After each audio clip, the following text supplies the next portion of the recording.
Historical BAMFs, because your textbook left out the good parts.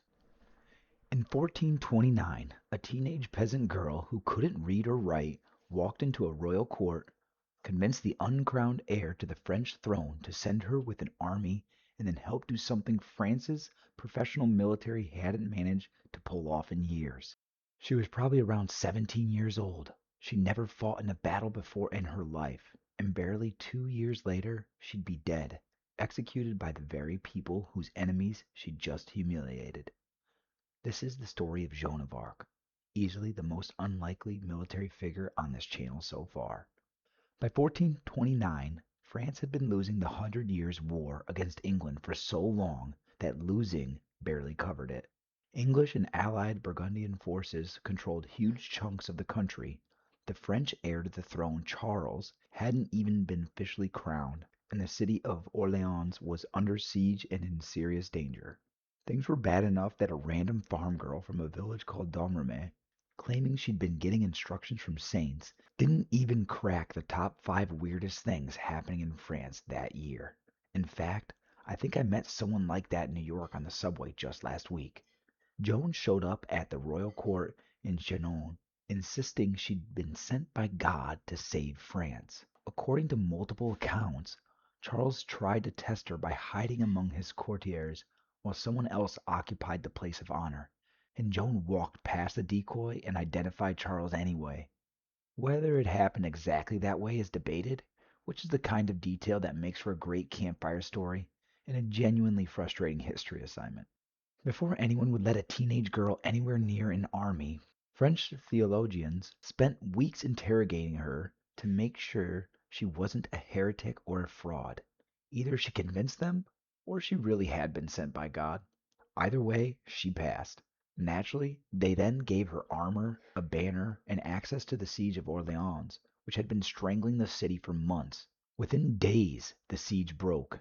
During the assault on one of the English forts, Joan was struck by an arrow between her neck and shoulder, got pulled away from the fighting, and then returned to help rally the final push that won the position. Orléans was free. The momentum of the campaign flipped almost overnight, and Joan hadn't even turned 18. I was lucky to graduate high school at that age. Orléans wasn't even the best part. Over the next few weeks, French forces pushed up the Loire River, retook town after town, and Joan was reportedly pushing hard for speed and aggression the entire way. The campaign's aggressive pace paid off in a big way at the Battle of Patay, where French cavalry caught the retreating English with an army before it could properly establish its defensive longbow positions. The exact kind of formation that had devastated French armies for decades, most famously at Agincourt.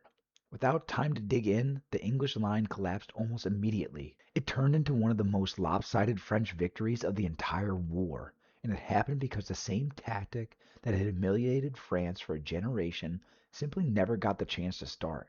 I would say they pulled an Uno reverse card on England. A few months later, she stood beside Charles at Reims Cathedral as he was finally crowned King of France, which was legally and symbolically a pretty important development when the central argument was essentially, who gets to be King of France? From village farm girl to standing beside the newly crowned King of France. Not bad at all.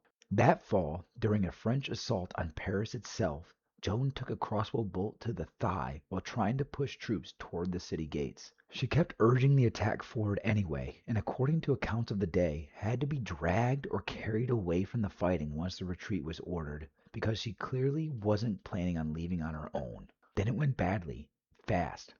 In 1430, Joan was captured by Burgundian forces and transferred to the English, who put her on trial for heresy before a tribunal operating under English control and stacked with men who had every political reason to find her guilty. She was a teenager with zero legal training, going up against experienced churchmen, asking deliberately dangerous questions. At one point, they asked whether she believed she was in God's grace. Now, I'm just a small-town lawyer, but that seems like a trap. Confidently claiming certainty could itself be used against her. Her recorded answer was essentially, if she wasn't, may God put her there. And if she was, may God keep her there. A 19-year-old farm girl out-lawyered a room full of professional theologians on the spot and it's in the trial transcripts. Check the receipts. It didn't save her. She'd earlier been pressured into signing an abjuration, but when she resumed wearing men's clothing in prison, how scandalous, under circumstances that are still debated, the court treated it as a relapse into heresy. That gave them the legal excuse they needed to send her to the stake.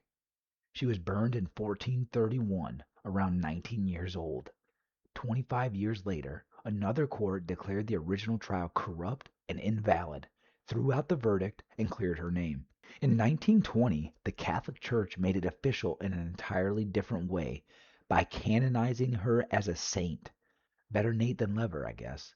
An illiterate teenager who'd never fought in a battle before walked into the middle of a losing war, helped break a siege that had stalled for months, got a king crowned, and then out-argued a hostile court of professional theologians without any training at all. I don't need to commune directly with saints on this verdict. That's a BAMF. Subscribe for more historical BAMFs, new legends every episode.